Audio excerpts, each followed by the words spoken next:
ጤና ይስጥልኝ ውድ የሀበሻ ኬር ቤተሰቦች እንዴት ናችሁ? ዛሬ ስለ አንድ ልዩ አትክልት እናወራለን። አንዳንዶች ጣዕሙን ይወዱታል፣ አንዳንዶች ደግሞ የአፈር ጣዕም አለው ብለው ይሸሹታል። አዎ ስለ ቀይ ስር ወይም ቢትሩት ነው የምናወራው። ባለፉት 10 ዓመታት ውስጥ ይህ አትክልት ከኩሽና አልፎ ወደ ሱፐር ፉድ ወይንም በጣም ጠቃሚ ምግብ ዝርዝር ውስጥ መግባት ችሏል። ለምን ይመስላችኋል? ዛሬ በዚህ ቪዲዮ ውስጥ ቀይ ስር መመገብ ለሰውነታችን የሚሰጠው 11 አስገራሚ ጥቅሞች፣ ሳይንሳዊ ግኝቶችን በዝርዝር እናያለን። እስከ ቪዲዮ መጨረሻ አብራችሁን ቆዩ። አንደኛው የደም ግፊትን ለመቀነስ እንደ ኢሮፒያን አቆጣጠር በ2022 የተደረገ ጥናት እንደሚያሳየው የቀይ ስር ጭማቂ በውስጡ ናይትሬት የተባለ ንጥረ ነገር ይዟል። ይህ ንጥረ ነገር ወደ ደማችን ሲገባ ወደ ናይትሪክ አሲድ ይቀየራል። ናይትሪክ ኦክሳይድ ደግሞ የደም ስሮችን እንዲለጠጡና እንዲዝናኑ በማድረግ የደም ግፊትን እንዲቀንስ ይረዳል። ሁለተኛ፣ ለልብ ታካሚዎች የሚሰጠው ጉልበት። ቀይ ስር ለልባችን በጣም ጠቃሚ ነው። የልብ ህመም ያለባቸው ሰዎች እንቅስቃሴ ማድረግ ሊከብዳቸው ይችላል። ነገር ግን ጥናቶች እንደሚያሳዩት በቀን 70 ሚሊ ሊትር ወይንም 1 የቡና ሲኒ የቀይ ስር ጭማቂ ለ1 ሳምንት መጠጣት በእድሜ ለገፉ ሰዎች የአካል ብቃት እንቅስቃሴ የመቋቋም አቅማቸውን በ24% ይጨምርላቸዋል። ሶስተኛ፣ ክብደትን ለመቆጣጠር። ክብደት መቀነስ ለምትፈልጉ ቀይ ስር ድንቅ አማራጭ ነው። ካሎሪው በጣም ዝቅተኛ ነው። ስብ ወይንም ፋት ደግሞ የለውም። ነገር ግን ተፈጥሯዊ ስኳር ስላለው በምትጠጡት ጁስ ውስጥ ብትጨምሩት የሙሉ ቀን ኃይል ይሰጣችኋል። አራተኛው፣ የካንሰር ተጋላጭነትን ለመቀነስ። ያ የሚያምር ደማቅና የሚስብ የቀይ ስር ቀለም አይታችሁታል። ያ ቀለም ዝም ብሎ ለውበት ብቻ ተፈጥሮ የሰጠው አይደለም።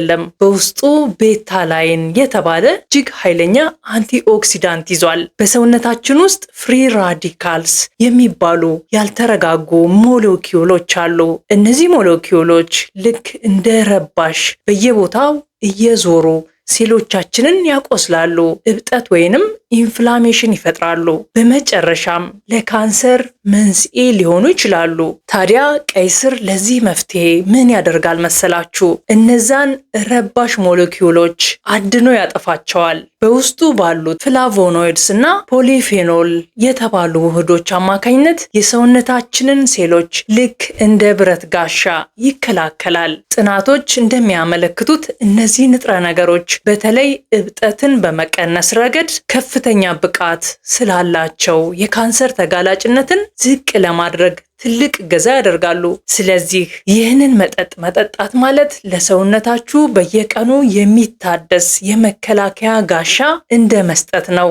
አምስተኛ፣ ለኬሞቴራፒ ታካሚዎች ድጋፍ። የኬሞቴራፒ ሕክምና የሚወስዱ ሰዎች ከፍተኛ ድካም ሊሰማቸው ይችላል። ቀይ ስር ይህንን ድካም ለመቀነስና የሰውነትን የመቋቋም አቅም ለማገዝ ኬሞ ፕሮቴክቲቭ ባህሪ እንዳለው ብዙ ጥናቶች ይጠቁማሉ። ስድስተኛው፣ ቀይ ስር የፖታሲየም ምንጭ ነው። ፖታሲየም ለነርቭና ለጡንቻ ስራ ወሳኝ ነው። ፖታሲየም ሲያንስ ድካም፣ የጡንቻ መኮማተርና የልብ ትርታ መዛባት ሊከሰት ይችላል። ቀይ ስር ይህን ማዕድን በበቂ ሁኔታ ይዟል። ሰባተኛ፣ ቀይ ስር የሌሎች ወሳኝ ማዕድናት መከማቻ ነው። ብዙዎቻችን ቀይ ስርን በተለምዶ አባቶቻችን ያሳወቁን ለደም ማነስ ብቻ እንደሆነ ነው። ነገር ግን ከዚያ በላይ ነው። ቀይ ስር በውስጡ የያዛቸው ማዕድናት ልክ እንደ አንድ የተሟላ ኢንሹራንስ ነው። እስኪ በዝርዝር እንያቸው። አይረን ለደም ማነስ መድኃኒት ብቻ ሳይሆን ኦክሲጅን በሰውነታችን ውስጥ እንዲዘዋወር የሚያደርገው ተሸካሚ ነው። ቶሎ ቶሎ የሚደክማችሁ ከሆነ ቀይ ስር የብረት ማዕድን ባንክ መሆኑን አስታውሱ። ማግኒዥየም ለአጥንት ጥንካሬ ብቻ ሳይሆን ለተረጋጋ እንቅልፍና ለጡንቻ መዝናናት ወይንም ሪላክሴሽን በጣም ወሳኝ ነው። የጭንቀት ስሜት ሲበዛ 1 ብርጭቆ የቀይ ስር ጭማቂ ይሞክሩ። ዚንክና ሲሌኒየም፣ እነዚህ ደግሞ የሰውነታችን መከላከያ ሰራዊት ናቸው። የበሽታ መከላከል አቅማችንን በማሳደግ በየቀኑ ከሚመጡብን ቫይረሶችና ባክቴሪያዎች ይጠብቁናል። ማንጋኔዝና ኮፐር፣ እነዚህ ጥቃቅን ግን ብርቱ የሚባሉ ማዕድናት ናቸው። ቁስል ቶሎ እንዲድን፣ ቆዳችን እንዲያምርና ሜታቦሊዝማችን እንዲፋጠን ያደርጋሉ። 8ኛው ቀይ ስር ፎሌት ለማግኘት ይጠቅመናል። ፎሌት ወይንም ቫይታሚን ቢ9 ለጽንስ እድገት በጣም ወሳኝ ነው። የህፃናት የጀርባ አጥንትና የጭንቅላት እድገት ችግር እንዳይኖር ይከላከላል። በቀን 600 ማይክሮግራም ፎሌት ለነፍሰ ጡር ሴቶች ይመከራል። ቀይ ስር ደግሞ የዚህ ንጥረ ነገር ምንጭ ነው። 9ኛው ቀይ ስር ለጉበት ጤና። አሁን ደግሞ ወደ ሰውነታችን ትልቁ የኬሚካል ፋብሪካና ማጣሪያ ወደ ሆነው ጉበታችን እንለፍ። ጉበት በየቀኑ የምንበላውን፣ የምንጠጣውን እንዲሁም የምንተነፍሰውን አየር እንኳ ሳይቀር በማጣራት ደማችን ንጹህ እንዲሆን ሌሊትና ቀን ይተጋል። ነገር ግን አልኮል ስናበዛ ወይም ለተለያዩ ኬሚካሎች ስንጋለጥ ጉበታችን ፋቲ ሊቨር በሚባል ችግር ሊወጠር ይችላል። እዚህ ጋር ነው የቀይ ስር ድንቅ ስራ የሚመጣው። ቀይ ስር ቤታይን የተባለ ልዩ ንጥረ ነገር አለው። ይህ ንጥረ ነገር በጉበት ላይ አላስፈላጊ ስብ እንዳይከማች ይከላከላል። ጉበታችን ከመርዛማ ነገሮች ወይንም ቶክሲን ራሱን እንዲከላከል አቅም ይሆነዋል። እንዲሁም ጉበት የራሱን የማጽዳት ስራ ወይንም ዲቶክሲፊኬሽን በብቃት እንዲወጣ ያግዘዋል። 10ኛ ኮሌስትሮልን ለመቀነስ። ስለ ኮሌስትሮል ስናወራ ብዙ ጊዜ የምናወራው መጥፎ የሚለውን ቃል ነው። ነገር ግን ኮሌስትሮል ሁልጊዜ መጥፎ አይደለም። ዋናው ነገር ሚዛኑን መጠበቅ ላይ ነው። በሰውነታችን ውስጥ 2 አይነት ኮሌስትሮሎች አሉ። ኤልዲኤል ወይንም መጥፎ የሚባለው ልክ እንደ ቆሻሻ በደም ስራችን ግድግዳ ላይ እየተለጠፈ መንገዱን የሚያጠብ ነው።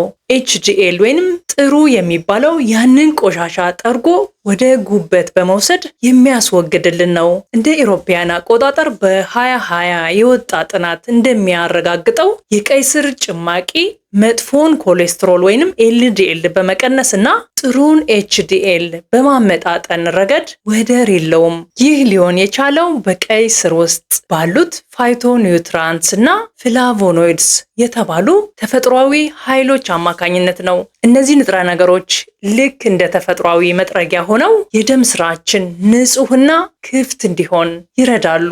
11ኛው የአካል ብቃት እንቅስቃሴ አቅም ለመጨመር። ስፖርት መስራት ይከብዳችኋል፣ ቶሎ ትደክማላችሁ። እንግዲያውስ የቀይ ስር ጭማቂ መፍትሄ ሊሆን ይችላል። ከ5 እስከ 6 ቀናት አከታትሎ መጠጣት በሰውነታችን ውስጥ ያለውን የኦክሲጅን አጠቃቀም በማሻሻል ሳይደክሙ ረጅም ሰዓት ለመቆየት ይረዳል። ማድረግ ያለብን ጥንቃቄም አለ። ጥቅሙን ብቻ ተናግረን አንለይም። ጥንቃቄ የሚያስፈልጋቸው ነጥቦች አሉ። የሽንት ቀለም መቀየር ቢትዩሪያ ይባላል። ቀይ ስር ከጠጣን በኋላ ሽንታችን ወይም ሰገራችን ቀይ ወይንም ሮዝ ሊሆን ይችላል። አትደንግጡ። ይህ ምንም ጉዳት የሌለው ቢቱሪያ የሚባል ክስተት ነው። ዝቅተኛ የደም ግፊት ካላችሁ ግፊታችሁ በጣም እንዳይወርድ መከታተል አለባችሁ።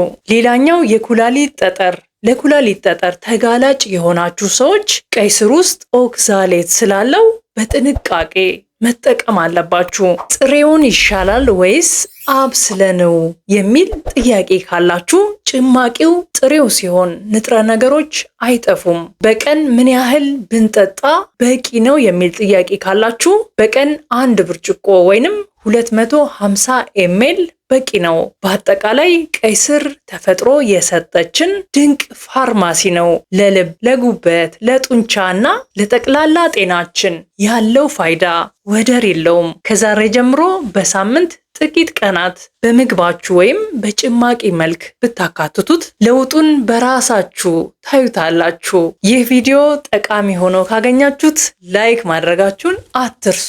እናንተስ ቀይ ስር ትወዳላችሁ? የቀይ ስር ጁስ ተጠቅማችሁ ታውቃላችሁ? ኮሜንት ላይ አጋሩን። በቀጣይ በሌላ የጤና መረጃ እስክንገናኝ ጤናማ ሆናችሁ ቆዩን።